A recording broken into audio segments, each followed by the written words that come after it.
আসসালামু আলাইকুম। আমরা সবাই তো কম বেশি এই বাঁধাকপি কিংবা ফুলকপি কিন্তু খাই।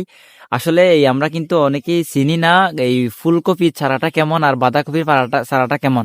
হ্যাঁ, আজকে আমি আমাদের সামনে দেখাবো যে মানে এই বাঁধাকপি যেটা আমরা পাতাকপি হিসাবে এই চিনি, সেটা মানে ছোট থেকে কিভাবে যে বড় হয়, সেটা পরিচর্যা কেমন সেটা একটু দেখাবো আপনাদেরকে। তো দেখেন, এটা হচ্ছে এই বাঁধাকপি যেটাকে আমরা পাতাকপি বলি, সেটা সত্যি বলতে মাশাল্লাহ খুবই সুন্দর। এই আমি একটা খেতে আসলাম, দেখেন এটা কিন্তু পুরোটাই এই একটা বাঁধাকপি আর পেঁপের চারা আর হচ্ছে টমেটো। দেখেন মাশাল্লাহ খুবই সুন্দর। হ্যাঁ, দেখেন এটা হচ্ছে একদম ছোট চারা, এর চেয়ে আরো ছোট আছে কিন্তু দেখেন এটা কিন্তু এই একটু বড়, প্রায় আপনার এই ধরেন 10 থেকে 15 দিন হবে এই চারার বয়স। তো এটা হচ্ছে সে এই বাঁধাকপি যেটা আমরা পাতাকপি নামে পরিচিত চিনি। খুবই সুন্দর, এই অনেক এই পুষ্টিগুণ থাকে এই ফলের মধ্যে।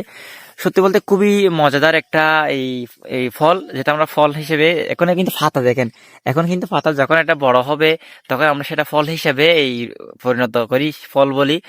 খুবই সুন্দর মাশাল্লাহ। কিন্তু ভিটামিন কিন্তু প্রচুর এই পাতা ক্ষেতের মধ্যে। এদিকে দেখেন সবগুলা কিন্তু পাতা ক্ষেত আর এই পেঁপে ক্ষেত, মাশাল্লাহ খুবই সুন্দর।